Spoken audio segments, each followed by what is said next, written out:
नहमदुहु व नसल्ली अला रसूलिहिल करीम अम्मा बाद। अज इंशाअल्लाहुल अज़ीज़ पारो नंबर 13 वमा उबर्रिउ नफ्सी जो ख़ुलासो बयान कयो वेंदो। हिन पारे में अल्लाह रब्बुल इज़्ज़त तक़रीबन 3 सूरतूं बयान कयूं आहिनि। पहिरें नंबर ते सूरत यूसुफ़ जो बक़िया हिस्सो ऐं ॿिए नंबर ते सूरत राद मुकम्मल ऐं 3 नंबर ते सूरत इब्राहीम मुकम्मल। सूरत यूसुफ़ जो मुख़्तसर ख़ुलासो ऐं तफ़सीर पोएं दरस में गुज़री चुकी ही। सिपारो नंबर 12 उन में सूरत राद हिन में अल्लाह रब्बुल इज़्ज़त जूं तक़रीबन 5 ॻाल्हियूं बयान थियल आहिनि।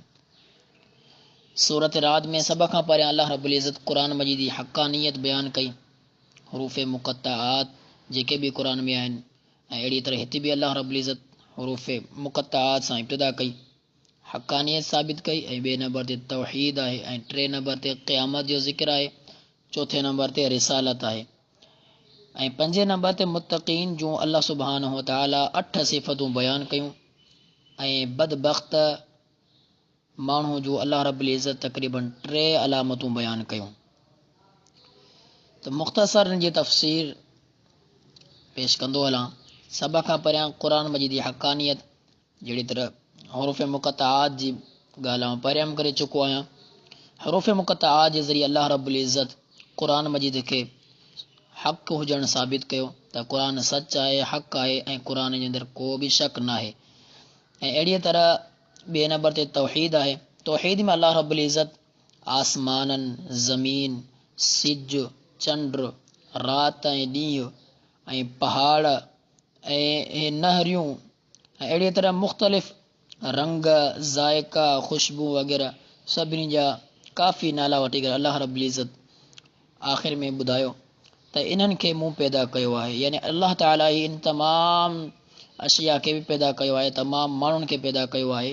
अल्लाह ताला खां अलावा कंहिं ॿिए पैदा न आहे कयो। माना अल्लाह ताला ही ख़ालिक़ आहे इन सभिनीनि जो। त अल्लाह ताला खे अकेलो ही मञियो वञे। अल्लाह ताला इन जे लाइक़ु आहे त अल्लाह सुब्हानहु व तआला सां गॾु कंहिंखे शरीक न कयो वञे। ऐं 3 नंबर ते अल्लाह रब्बुल इज़्ज़त क़यामत जो तज़किरो कयो। क़यामत जो तज़किरो इन अंदाज़ सां अल्लाह सुब्हानहु व तआला कयो त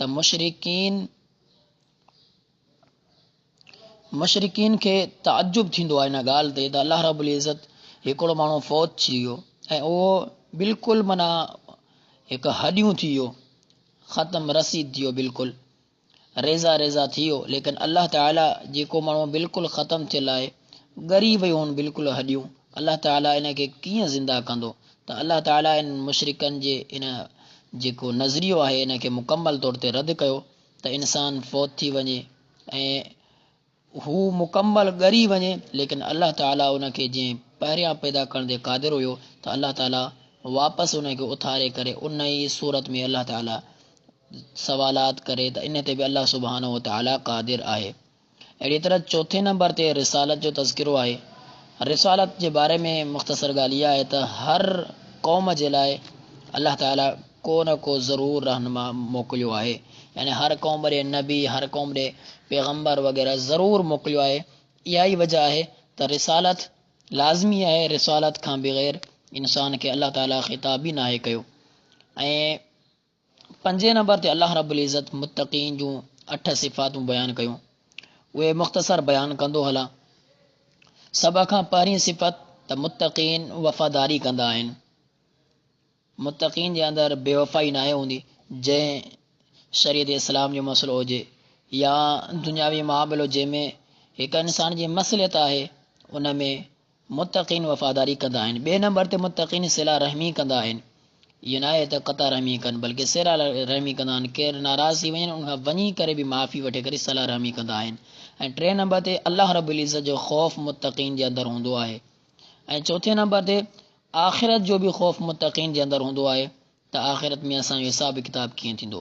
5 नंबर ते मुत्तक़ीन सबर बि कंदा आहिनि। मुसीबतूं तकलीफ़ूं अचनि, मुत्तक़ीन इन ते सबर बि कंदा आहिनि। 6 नंबर ते उन्हनि जी इहा बि वसफ़ आहे त नमाज़ जी पाबंदी कंदा आहिनि। ऐं 7 नंबर ते सदको बि ॾींदा आहिनि। अल्लाह रब्बुल इज़्ज़त रस्ते में ख़ैरात सदको ॾींदा रहंदा आहिनि। ऐं 8 नंबर ते त हू बुराई जे कमनि खां रोकींदा आहिनि ऐं नेकीअ ॾे कमनि ॾे हुकुम ॾींदा आहिनि त नेकी जो कमु कयो, उन ॾे रहनुमाई ऐं बुराई जे कमनि खां रोकणु। लेकिन इन सां गॾोगॾु बुनियादी ॻाल्हि 8 नंबर ते इहा आहे, को माण्हू जेकर उन सां बुराई करे त उन जो बदिलो अच्छाई सां ॾींदा आहिनि, बुराईअ सां न आहिनि ॾींदा। अहिड़ी तरह 3 अलामतूं जेके बदबख़्त माण्हू जो अलाह रब्बुल इज़्ज़त बयानु कयूं, उन मां पहिरीं अलामत इहा आहे त वादा ख़िलाफ़ी कंदो, वाइदो जॾहिं बि कंदो त वाइदो पूरो न कंदो बल्कि ख़िलाफ़ वर्ज़ी कंदो। ऐं 2 नंबर ते क़ता रहमी कंदो, जॾहिं त मुतक़ी जी सिफ़त छा आहे, मुतक़ीन जी सिला रहमी, हीअ क़ता रहमी, कंहिंसां मिलणु पसंदि न कंदो, नाराज़ रहंदो। ऐं अहिड़ी तरह 3 नंबर ते फ़साद फिल अर्ज़, ज़मीन जे अंदरि उनजी नियत इहा हूंदी त मां फ़साद फेरायां, ज़मीन जे अंदरि फितनो कयां, वेड़ करायां, जंग करायां, उन खां अलावा हिन जे अंदरि का बि अहिड़ी ॿी शइ न हूंदी। अहिड़ी तरह अॻिते हलूं था, सूरत इब्राहिम आहे। सूरत इब्राहिम में अलाह रब्बुल इज़्ज़त तक़रीबन 5 ॻाल्हियूं बयानु कयूं आहिनि। पहिरें नंबर ते तौहीद, 2 नंबर ते रिसालत, 3 नंबर ते क़यामत जो तज़किरो, 4 नंबर ते चंद अहम ॻाल्हियूं ऐं 5 नंबर ते 6 दुआऊं अलाह रब्बुल इज़्ज़त बयानु कयूं। तौहीद, रिसालत, क़यामत, ही हर हिकु सिपारे में अक्सर तक़रीबन 11 सिपारे खां वठी करे हे मुसलसल अलाह ताला बयानु कयूं आहिनि हिन सिपारे ताईं, ऐं अॻिते बि हलंदो रहंदियूं। इन जी बुनियादी वजह इहा आहे त ही अहम तरीन कम आहिनि। हिननि ते जंहिं माण्हू अमल कयो त इन माण्हू जे लाइ मुकमल शरीयत इस्लाम ते हलणु आसान थी वेंदो। अहिड़ी तरह इंसान जे लाइ बि लाज़मी आहे, इहे बुनियादी अहम तरीन रुकन आहिनि जंहिंजे करे हिननि खे ई अहमियत ॾिनी वञे थी हर हिकु सिपारे में। तौहीद जे बारे में अलाह ताला हिते इहा ॻाल्हि बयानु कई त आसमान ऐं ज़मीन खे कंहिं ठाहियो आहे ऐं आसमान ऐं ज़मीन जो निज़ाम केरु हलाए थो, ऐं जंहिंजे हथ में ही मुकमल कुवत आहे जेको हलाए थो निज़ाम खे, त उहो ई ख़ालिक आहे, मालिक आहे पूरी हिन काइनात जो, त उन हिकिड़े खे अलाह मञियो वञे। ऐं अहिड़ी तरह तौहीद जे बारे में हर हिकु सिपारे में मुख़्तलिफ़ पहलू सां इंसान खे सम्झायो वियो, मुख़्तलिफ़ अंदाज़ सां। तव्हां नोट कयो, पर हिन सिपारे में कुझु ॿियो अंदाज़, ॿिए सिपारे में ॿियो, हिन सिपारे में जेको अलाह ताला अंदाज़ छा खयो त अलाह सुब्हानो ताला अंदाज़ इहो ॾिनो त आसमान ज़मीन खे ठाहिण वारो केरु आहे, अहिड़ी तरह निज़ाम खे केरु थो हलाए, उहा लाज़मी आहे, एॾी वॾी ज़ात आहे जेका हिन पूरे निज़ाम खे हलाए थी। अहिड़ी तरह अॻिते हलूं था त रिसालत जो बि ज़िक्र आहे। रिसालत जे हिन जे ज़मर में चंद अलाह ताला ॻाल्हियूं बयानु कयूं। मसलन अलाह ताला रिसालत जो ज़िक्र कयो कंहिं अंदाज़ सां त अलाह ताला वजूद जे एतबार सां आहे, इन में को शक न करणु खपे। याने मुशरिकीन जेको शक कंदा हुआ त वजूद यानी अलाह ताला असां बज़ार ख़ुदि ॾिसूं, अलाह ताला असां ॾिसूं कोन था, त अलाह ताला इन बारे में वज़ाहत कई त अलाह ताला वजूद जे एतबार सां बि अलाह सुब्हानो ताला आहे। लेकिन जंहिं अंदाज़ सां ही चवनि था हिननि खे दुनिया में नथा ॾेखारियो वञे, अलाह ताला खे दुनिया में केरु नथो ॾिसी सघे, अलबत्ता वजूद जे बारे में जेको शक कनि पिया हुनजो अलाह ताला रद्द कयो त अलाह ताला ज़ात जे एतबार सां आसमान ते आहे, बाक़ी इल्म जे एतबार सां पूरी दुनिया में अलाह सुब्हानो ताला जो इल्म वसी आहे। ऐं 2 नंबर ते बशर रसूल नथो थी सघे, हुनजो इहो नज़रियो हुयो, अलाह ताला इन जो बि रद्द कयो त रसूल बशर थी सघे थो, ऐं इन जो मुकमल वज़ाहत करे ताईद करे अलाह सुब्हानो ताला ॿुधायो। ऐं 3 नंबर ते तक़लीद, त हू पंहिंजे आबाओ अजदाद पीउ ॾाॾनि जी तक़लीद कंदा हुआ। इन जा जेके बि शुबहात हुआ, जेके बि एतिराज़ात, अलाह सुब्हानो ताला सभिनी एतिराज़नि खे रद्द करे छॾियो। ऐं अहिड़ी तरह अॻिते ॿियो हलूं था, क़यामत जो ज़िक्र हिन में जेको बयानु थियल आहे, हिन में अलाह ताला मोमिनीन जे लाइ जन्नत ऐं काफ़िरनि जे लाइ जहन्नम जे तज़किरो कयो। ऐं शैतान उन वक़्तु क़यामत ॾींहुं चवंदो त जेको अलाह ताला वाइदो कयो हुयो इहो सचो हुयो, जेको मूं वाइदो कयो तव्हां सां इहो कूड़ो हुयो, मां तव्हांखे ज़बरदस्ती कोन वठी करे हलायो, बल्कि तव्हांखे मां हिकिड़ो नफ़्स में ख़्यालात विधायो अथई, उन ख़्यालात खे मञी करे तव्हां अलाह रब्बुल इज़्ज़त जे सचे वाइदे खे कूड़ो करे छॾियो। अलाह ताला वटि उन वक़्तु शैतान छा चवंदो, फला तलूमूनी वलूमू अनफुसकुम, हिन वक़्तु तव्हां मूंखे मुलामत न कयो बल्कि तव्हां पंहिंजो पाण खे मुलामत कयो, तव्हां पाण पंहिंजो पाण खे ई जेको तव्हां लान तान कयो, इन जे करे त तव्हां पाण अलाह ताला जे वाइदे खे सचो न सम्झो हुयो। इन अंदाज़ सां शैतान उन वक़्तु हिकु मुसलमान हिकु माण्हुनि खे जेके जहन्नम में वेंदा उन्हनि खे ई ख़िताब कंदो। इन मां मालूम थिए थो त शैतान केॾो दुश्मन आहे इंसान जो, त छो न शैतान खे असां दुनिया में सम्झी वञूं, ऐं शैतान जी ही जेके चालू आहिनि ऐं शैतान जे ही जेके बि मकर फ़ेब आहिनि इन खां असां पोइते रही करे क़ुरान ऐं हदीस ॾे अचूं ऐं अलाह ताला जे मुक़दस कलाम सां पंहिंजे ताल्लुक़ खे जोड़ियूं त अलाह ताला शैतान जे मकरो ऐं फ़ैब खां अलाह ताला बचाए असांखे। अहिड़ी तरह हिन पारे में चंद अहम ॻाल्हियूं अलाह ताला बयानु कयूं। मसलन अलाह ताला बयानु कयो जेको माण्हू नेमत अलाह ताला हुनखे ॾिनी उन ते शुकुर कंदो त अलाह ताला मज़ीद हुनखे नेमत ॾींदो। ला इन शकरतुम ला अज़ीदन्नकुम, जेका अलाह ताला नेमत ॾिनी आहे उन ते जेकॾहिं माण्हू शुकुर कयो त मज़ीद अलाह सुब्हानहु व तआला हुनखे अञा अलाह सुब्हानहु व तआला ॾींदो। ऐं अहिड़े नंबर ते ॿियो नंबर ते त अलाह रब्बुल इज़्ज़त काफ़िरनि जा अमल बिल्कुलु तबाह ऐं बर्बाद करे छॾींदो। जहिड़ी तरह हू काफ़िर पंहिंजो दुनिया जे अंदरि वॾा ई अमल कनि था लेकिन उन्हनि खे पंहिंजा अमल ख़ूबसूरत लॻंदा। क़यामत जॾहिं अलाह ताला उन अमलनि जी का हैसियत न हूंदी अलाह सुब्हानहु व तआला वटि, अलाह ताला उनजा अमल अहिड़ी तरह तबाह ऐं बर्बाद करे छॾींदो। वजह इहा आहे त उन्हनि पंहिंजी हिकु ख़्वाहिश ऐं तमन्ना जे मुताबिक़ ज़िंदगी गुज़ारी। ऐं टे नंबर ते हक़ ऐं ईमान जो हुकुम, उन हक़ ऐं ईमान जो जेको हुकुम आहे ऐं उनजी जेका तस्बीह अलाह सुब्हानहु व तआला ॾिनी आहे उहा हिकु पाकीज़ा कलमे जे ज़रिए अलाह सुब्हानहु व तआला ॾिनी आहे। ऐं पाकीज़ा कलमो वरी अलाह रब्बुल इज़्ज़त पाकीज़ा कलमे जी हिकु दरख़्त जेको वण वांगुरु ॾिनी आहे जेको खजी जो वण आहे। अहिड़ी तरह अलाह रब्बुल इज़्ज़त उनजे बारे में आगाही ॾिनी त उनजी जड़ इब्तिदा केॾी मज़बूत आहे। अहिड़ी तरह हुनजा जेके मिसाल जे तौर ते शाख़ूं वग़ैरह आहिनि उहे बि मज़बूत आहिनि।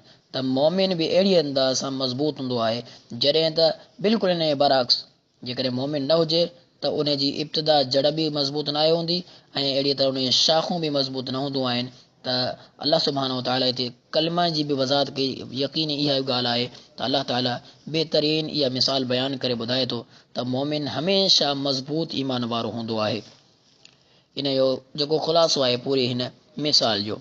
ऐं अहिड़ी तरह चोथे नंबर ते चंद अहम ॻाल्हियुनि मां हिकु इहा बि आहे त अलाह ताला ज़ालिमनि जे करतूतनि खे जेको अलाह ताला उन्हनि जा करतूत या उन्हनि खे ख़बर ॾिनी ऐं उन्हनि खे ॿुधायो त अलाह ताला खे हिन जी ख़बर आहे। ईअं न आहे त अलाह ताला हिन खां जेको आहे सो अलाह रब्बुल इज़्ज़त खे ख़बर न हुजे बल्कि अलाह रब्बुल इज़्ज़त तमामु शयुनि जी ख़बर रखे थो। ऐं आख़िरी पंजे नंबर ते जेका ॻाल्हि बयानु करणु मक़सदु आहे अलाह सुब्हानहु व तआला 6 दुआऊं बयानु कयूं। 6 उहे सभु इब्राहिम अलैहिस्सलाम जूं दुआऊं आहिनि। सभ खां पहिरियां बिल्कुलु मां हज़फ कंदे वज़ाहत कंदो हलां हिकु पूरे आख़िरी रुकू में वइद क़ाल इब्राहिम रब्बि इजअल हाज़ल बलद आमिना वजनुबनी व बनिया अन नअबुदल असनाम। हिन पूरे रुकू में आहिनि अलाह रब्बुल इज़्ज़त बयानु कयूं आहिनि। हिन पूरे रुकू में अलाह ताला जेके खां इब्राहिम अलैहिस्सलाम दुआऊं कयूं। पहिरियों दुआ अमन जी दुआ कई ऐं ॿी दुआ त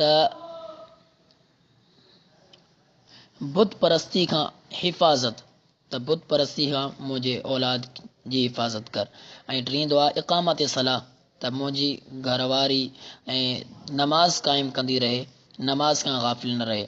ऐं चौथे नंबर ते दिलुनि जो मिलान, त माना दिलि जेका आहे सो बैतुल्ला ऐं दिलि जेका आहे अलाह ताला माना पंहिंजे ख़ौफ़ सां उनजे अंदरि भरे छॾे त हू दिलि जो मिलान कंहिं ॿी शइ गुनाह या कंहिं शइ ॾे बि हिकिड़ो ज़रे जो तसवुर बि न करे सघे बल्कि अलाह ताला जेको उनखे हिकु जंहिं शइ जो पाबंद कया उनजे मुताबिक़ ई पंहिंजी दिलि खे रखे। अहिड़ी तरह पंजे नंबर ते रिज़िक़, अलाह रब्बुल इज़्ज़त रिज़िक़ खां रिज़िक़ जी दुआ घुरी त रिज़िक़ बि तूं ई ॾींदो ऐं तूं ई रिज़िक़ उन्हनि खे ॾे, तोखां अलावा केर बि न ॾींदो, तुंहिंजे हुकुम ते ई उन्हनि खे मां वीरान जॻह ते छॾे आयो आहियां। ऐं अहिड़ीअ नंबर ते 6 नंबर ते मग़फ़िरत जी दुआ बि कई त अल्लाह माफ़ कर, मग़फ़िरत जी दरख़्वास्त कई। ही जेके बि दुआऊं आहिनि ही इब्राहिम अलैहिस्सलाम ते जेका आज़माइश आयल इब्राहिम अलैहिस्सलाम पंहिंजी घरवारी खे वीरान जॻह ते छॾे करे विया ऐं उहा जॻह अहिड़ी आहे जंहिं जॻह ते अलाह रब्बुल इज़्ज़त ज़मज़म जो उतां ज़हूर कयो, ज़मज़म उतां निकितो।